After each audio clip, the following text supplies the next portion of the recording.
as opposed to moves, right? Even when I teach like a series of moves of like your left hand's gonna go, your right hand's gonna go here, as you get better at jiu-jitsu, you're gonna realize that I'm really highlighting a principle, okay?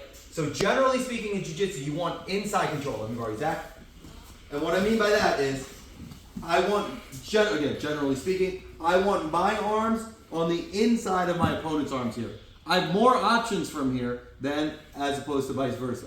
Not that you can't do anything if you're on the outside, but generally speaking, you want to be on the inside, especially if you're defending. If you're like in bottom mount or bottom side control, something like that. Okay, so the first game we're going to play is I want you to get inside control, and I want you to put your opponent's hands on the mat. Those are the only two guidelines I'm giving you. How you get there is up to you. Maybe you use your gi to kind of make space here and hold your opponent down to get his hands on the mat, right? Maybe you don't use the gi at all. Maybe you go old school and you swim inside, bring your knees to your chest, overhook his arms or hug his head and get his hands to the mat. I do not care. You have two goals. Get his hands on the mat. What was the second goal? And inside control. Okay? So again, I don't want to see any of this. I don't want you to see, not that it's wrong, I just don't want it for today. I don't want you to just pulling his arms out here. Okay? For now, I want you to get inside control. And again, he's letting me work right now, obviously. And get your opponent's hands on the mat. Use your hands and legs. That's the only tip I'm going to give you. Any questions? Go. All right, on three. 1, 2, 3. So Anthony's on top, Kirk's on the bottom. Kirk looking for inside control and trying to break Anthony's posture, get his hands to the mat. That's pretty good. Let's go back and look at that real quick. So he goes old school, both hands under Anthony's wrists here. Watch his legs. He's going to bring his legs forward, and that's going to collapse Anthony's posture forward, but he's got nothing to grip onto except the floor. Boom. Here, that's pretty good inside control right there. He's got the added bonus of completely lifting Anthony up off his knees. Obviously, Anthony's helping him work right now. Yep, I would consider that a win. Got the objectives of the game we're playing. Looks for inside control again. Doesn't get it this time. It goes high on the collar.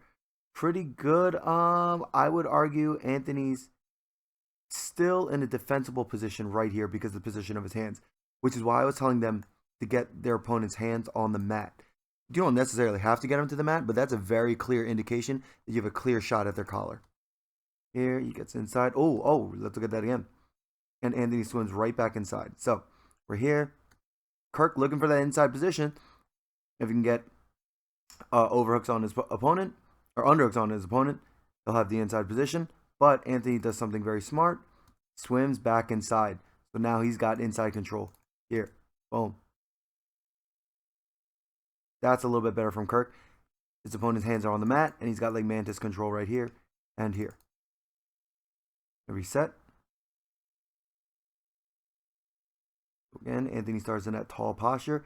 Kirk looking for that old school grip. Doing the same thing, pulling him forward.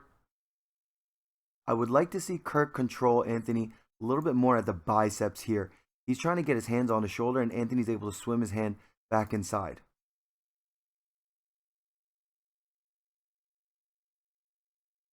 Kirk using the gi this time. Anthony doing a good job fighting the elbows. Gets back to control. Got Kirk on the bottom and Aaliyah on top. Kirk looking for that inside control. Doing a good job manipulating her weight. Obviously, she's a lot lighter than him. Doing a good job manipulating her weight with his knees. Because we can see that he doesn't really have a connection on the upper body. But we still see her losing her balance left, right, center. That tells me that he's using his knees to kind of off balance her. Aaliyah doing a good job keeping that inside position. Kirk trying to get inside himself. Aaliyah doing a very good job keeping that inside position. She would be open to other things, but the task is to prevent inside control. And as far as I'm concerned, she's doing the task very well. Kirk having a tough time getting to the inside, getting to the collar, despite the weight advantage. Now, obviously, there's other things that Kirk would be doing if this were a sparring match. But for now, I just gave him two tasks. Get the inside control, get your opponent's hands on the mat. And he's struggling to do that right now. Let's look at that again. So he almost got inside control. Boom. He's got the right hand taken care of. If I were him, I would be grabbing the inside of that gi right now. If they're wearing the gi, might as well get it. He's also got a left hand on a collar here. I would transfer that right here. He's got pretty much inside control here, but watch what Aaliyah does with her right arm. Boom, immediately swims it back inside. She's got a good frame between herself and Kirk. So it's going to be hard for him to get anything meaningful in terms of attacks on his opponent. He realizes that, and they reset. They run it back one more time. Again, Kirk doing a good job using his legs to manipulate the weight, but Aaliyah doing a good job swimming her hands back inside. Oh, and now she's got her own grips. Kirk's got the right hand inside, left hand. Oh, there we go. That's a solid inside control grip. So let's look at how we got that. They're grip fighting here. She's got 2-on-1 here. Kirk sneaks his right hand up, establishes a grip on the collar, and uses his forearm to prevent Aaliyah's left hand from coming back in. Excuse me. And now, because of the 2-on-1 grip she had, she's off balance. She needs to put her hand on the mat in order to prevent herself from falling that way. Kirk's left hand is already inside. Boom. Little mantis control right there. That's a solid grip. He can start going for chokes, arm locks, whatever he wants from here. Good job, Kirk.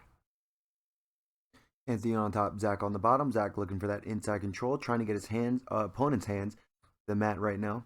Playing a little Three Stooges. So Zach is trying to, let's go back a little bit. Zach seems intent on bringing his opponent's hands forward via the sleeves. Oh no, maybe he's got direct control here. And his knees up here. Not a bad strategy, but he's tried it 2 or 3 times and he's having trouble lifting and off his base. I would attack the grip one at a time from here. Again, he's having a little trouble getting to the collar. Got inside control on the left side. There we go. Now he comes inside. A little bit of mantis control here. And he's able to get the collar. There's one side. Should double feed it to the other side. If that's what he's going for. Oh, never mind. Because we're just going through the first part of the game. Again, he's gripping the sleeves. There we go. Now he really rocked him up off his base. Anthony has no choice but to go wide. Looks like Zach's got the left side controlled, and he comes in for the right side. Let's look at that again. It all starts from that off balancing. So this first one, wait for that to go by. Okay, here. Boom. Look how far he's lifted his opponent off the mat. Now, Anthony has no choice but to base on his arm somewhere. Here. Right now you can see Zach has a pretty good control with his right hand here. I'm assuming he's got the same on the left. Looks like he's fighting for that collar. And goes back to the inside control here. And now we can see clearly he's got inside control on both arms. Pretty good. Does it again. Swims inside. Lifts Anthony forward. And starts looking for that collar. Most importantly, he's got inside control. Oh, and there we go. He's addressing this hand again. If we rewind it a little bit, Anthony was doing the right thing. It's going to be hard to attack your opponent if they have a frame in between them and you. So, Zach takes his right hand, deals with that frame here, and now he's free to attack a few different things. Inside control, you're going to put your opponent's hands on the mat. Now, everybody come over to this side. I'm going to add one more step to this game. So you got inside control, you got your opponent's hands on the mat, cool. You're going to take one hand, in this case my right hand, you're going to open up his collar and you're going to pull down. Okay, so here, away from you and down. You see this big space between his neck and his collar? That's what I'm looking for.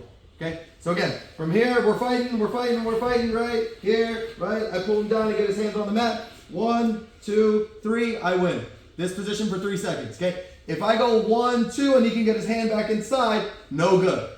Okay, so I have to go, I don't want to say chest to chest, but again, I have to have inside control here. 1, 2, 3. I'll consider that a win. But again, if I get to 1, 2, and he brings one hand or the other hand, or he gets his head away, doesn't count. Okay, again, if it's your right hand, you're going to open up the collar to the right and down, making sure there's a big space between his neck and the collar.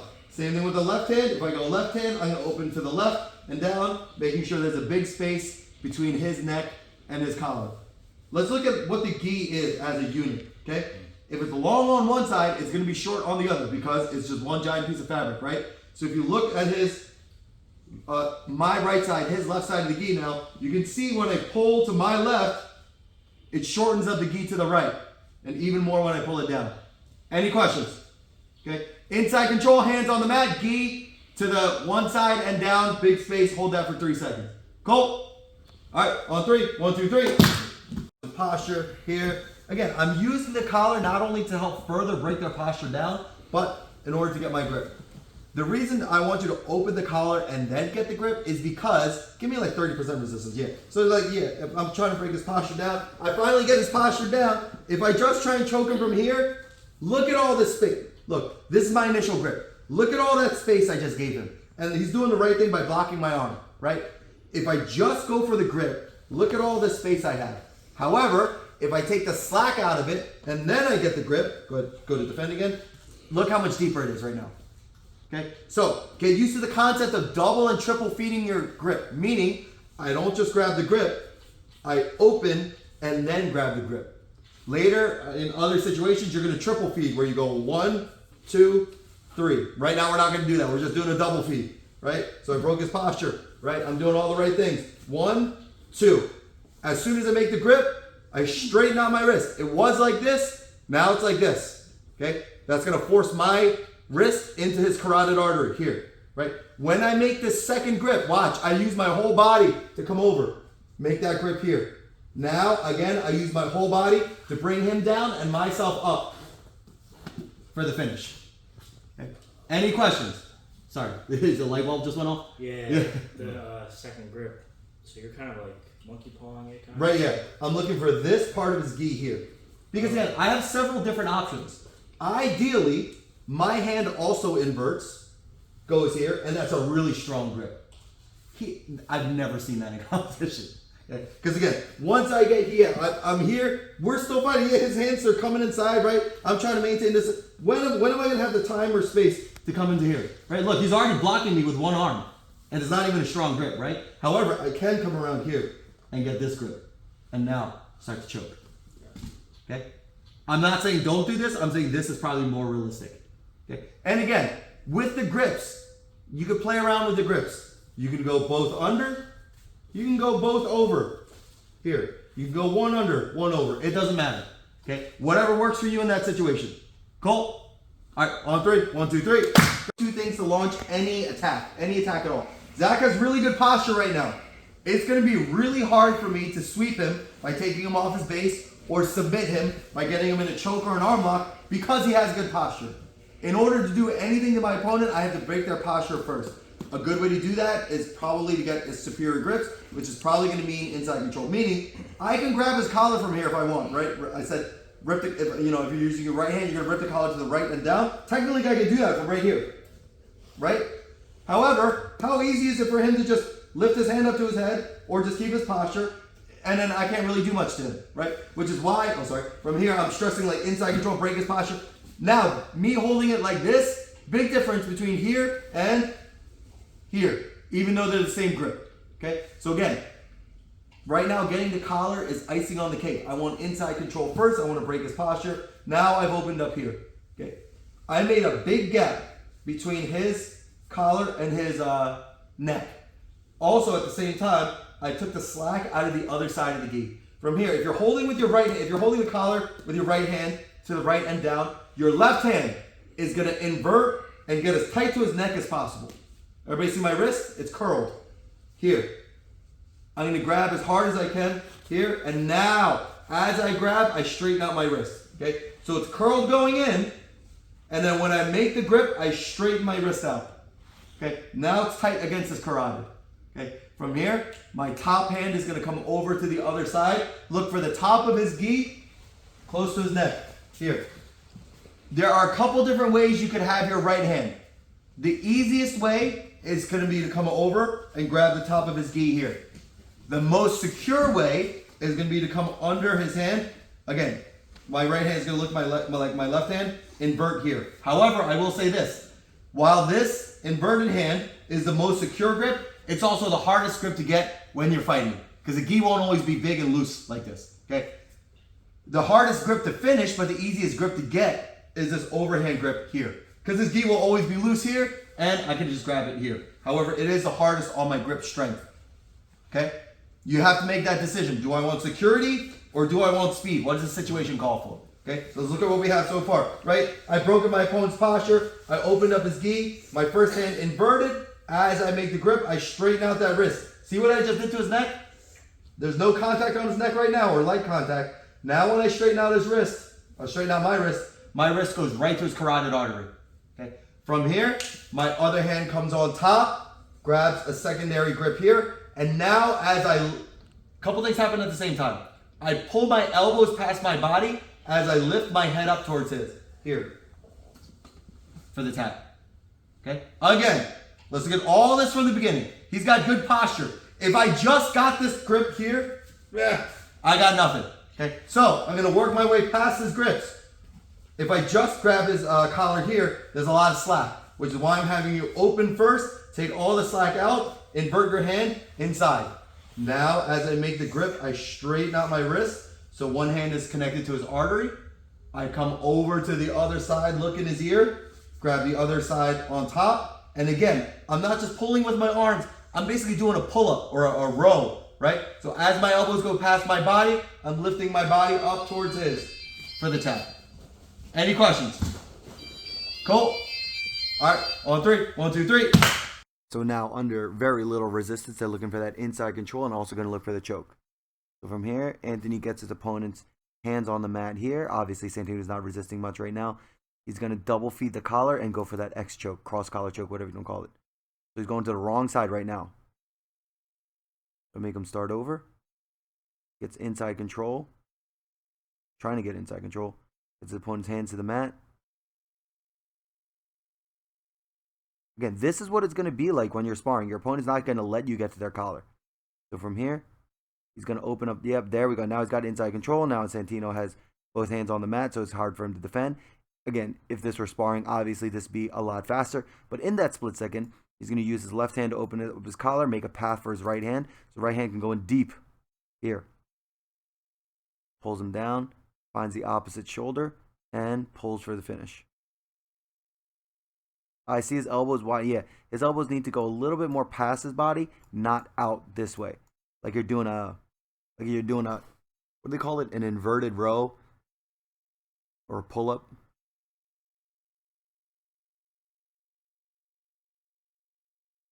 I would also like to see his head, Anthony's head, go to the right as well. I think he's adjusting something with his right hand. His right hand might have been curled. Yeah, okay, there we go. He's got to straighten out his right hand as he goes for the choke. So don't let your right hand be curled, that initial grip. Got to be straight. You should be straightening your wrist out as you go for the pull. Trying different grips with the left hand. There we go. That's a much stronger grip. I'm not going to lie, though. That's not very realistic. This grip where you're on top of the shoulder pauldron, for lack of a better word, is probably going to be the most available grip to you when you're sparring. The grip Anthony eventually settled for, you'll see right here, boom. He's got a full finger grip on the inside collar on the second side. That is not very realistic, I'm going to tell you that right now. It is more effective, I will admit that. Yeah, Santino tapped a little late. Got that coughing action. So they run it back.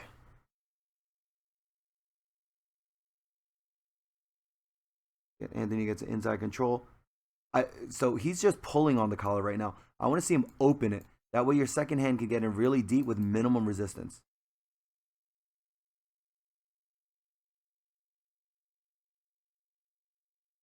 That left hand's got to be a little bit deeper. That left hand has to be a little bit deeper. And I want to see him straighten out that wrist as he goes for that choke. I feel like his wrist is still a little too curled.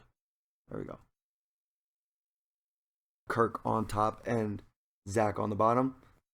Let me rewind it a little bit. I forget how. So here. Okay. Zach's doing a very good job keeping his opponent's posture forward. You could see his left hand's got the first grip. His right hand's going to sneak inside for the collar. I think it's there. Yep, there we go. We see the right hand in pretty decent position. Maybe it could be a little bit further back, but that's pretty decent position. Right. Kirk swimming his right hand back inside, trying to create space between him and his opponent. Now he's trying to fend that other hand off. Ooh, he's got a good grip on it. That comes over. He might have it. And he settles for this. At least gets the sweep. He can probably still go for the choke from here. Nice. He'll run it back. I forget what Kirk was asking me here.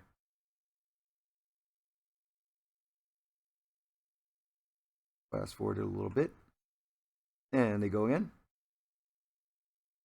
Okay, now Kirk's being a little bit smart. His objective is to pass guard. Person on bottom trying to sweep or submit. Oh, he might get caught in a scissor sweep. Maybe not. Oh, it turns the angle. Gets a pass. Very nice. Let's look at how he got that pass. Oh, almost a pass. Now is it a pass? Now, nope. Still, still no pass. Let's see how he got to that position first. So, fighting for the inside position. Okay, Kirk has very good posture right now. Look how tall he is. Look how high off his butt he is. His base is relatively wide, so it's going to be hard for him to get caught in a scissor sweep. Zach is behind the 8 ball right now because he's reacting to Kirk. He's got to come up and he's got to break Kirk's posture. Kirk already has good posture. He could start attacking from here, which he does. Opens up the guard. Still very good posture. Look how tall he is. He's got that right arm. It's like a piston, so it's hard for Zach to come up into it. Zach does try and get a scissor sweep from here. Pretty good position. But because Kirk's base is so nice, it's going to be hard to pull him forward and load him onto that knee where he could scissor him over this way. Kirk steps over that leg. Yes. And that's where the scramble starts. So again, posture is everything. Kirk on top, Anthony on the bottom.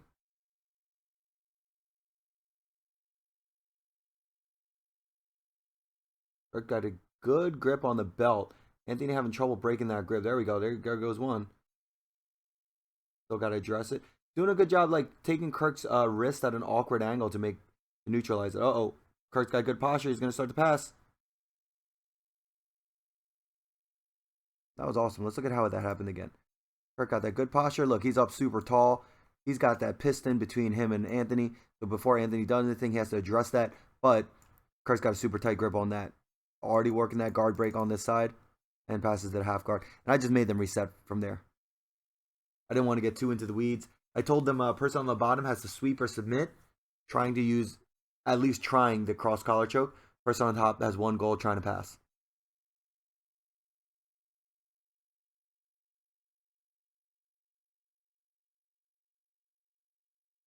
Probably should have filmed from the other side now that I'm thinking about it. Fighting for position. Kirk's got the grip on Anthony right now. I definitely should have filmed from the other side. I can't really see what's going on. That's my mistake. Zach on the bottom, Joel on top. Now that I'm filming from the correct side. Looking for inside position, looking for that choke. Alright, so Zach's got the inside position on one side. However, look, he's got the grip. It's not particularly deep, but he does have a grip so he can control Joel's posture a little bit more. Joel still has the arms on the inside, so it's going to be hard to make any meaningful choke connection. Now, I'm interested to see where this goes because Zach does have a quote-unquote superior grip on the collar. It's going to be real hard for Joel to posture up and do anything meaningful. Now, granted, Zach is very strong, and he's also bigger than Joel as well. Okay, so he's got that right hand deep. Now he's looking for that other side. Oh, he gets it. He got it. Let's look at how he got it. So he's got that right hand fixed. It's nice and deep here. Joel doing a good job blocking his other hand. Still has control of it.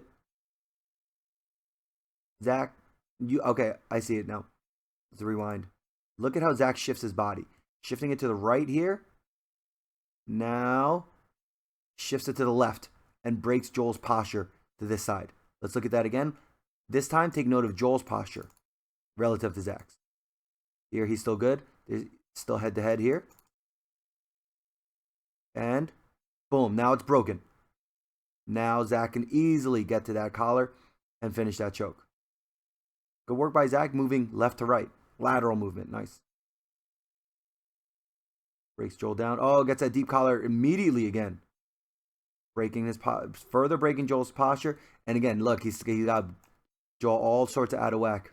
Joel doing a good job. His last line of defense is this left arm right here. If he loses control of that left arm, it's going right to that collar that's being choked. Look, I'm assuming his left knee is probably off the ground. His left foot is probably on the ground. Super heavy on that right arm, so it's useless right now. In order to use his right arm again, he's got to balance back on his knees, and then he can start addressing the problem with both hands. Right now, he has only got one line of defense. Let's see where this goes. Okay, now he's back here. He's back head-to-head. Got decent posture. And now he's got both arms to work with. See how Zach adjusts? Oh, he adjusts out for a scissor sweep. Let's look at that.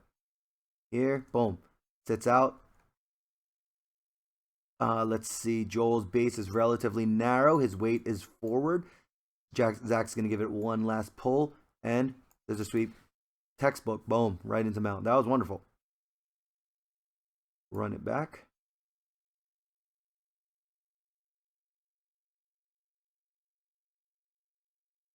Looking for that inside position. Zigzag's got it on the right side, and Joel's doing a good job getting that posture back.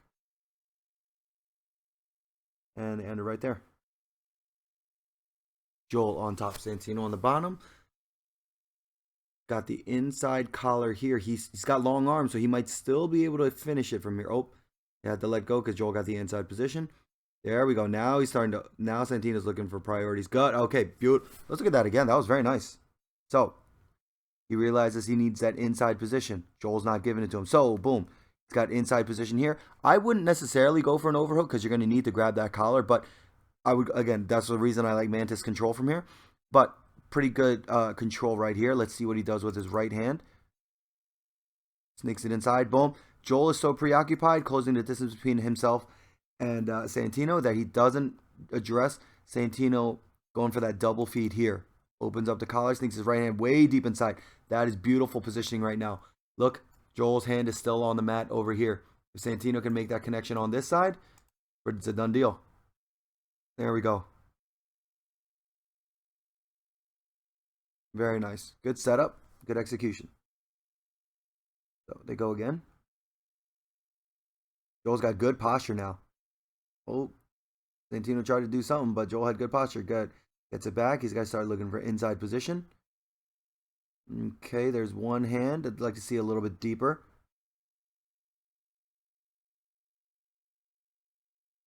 Inside control again. At least on the left arm. Joel doing a good job keeping inside control on Santino's right arm here. You realize that Santino needs both arms to choke. Now, you don't want to give him any controls, but he's definitely going to need both sides to control, or to choke. And right there. Let's look at that final position that Joel ended up in. Very good inside control here. His posture is not the best, but that's because he's reaching so far into a taller opponent's armpits here. From here, Santino has to settle for the outside position here. Joel could very easily start going for like the knee in the butt or the tall man pass from here because he's got such good grips on his opponent.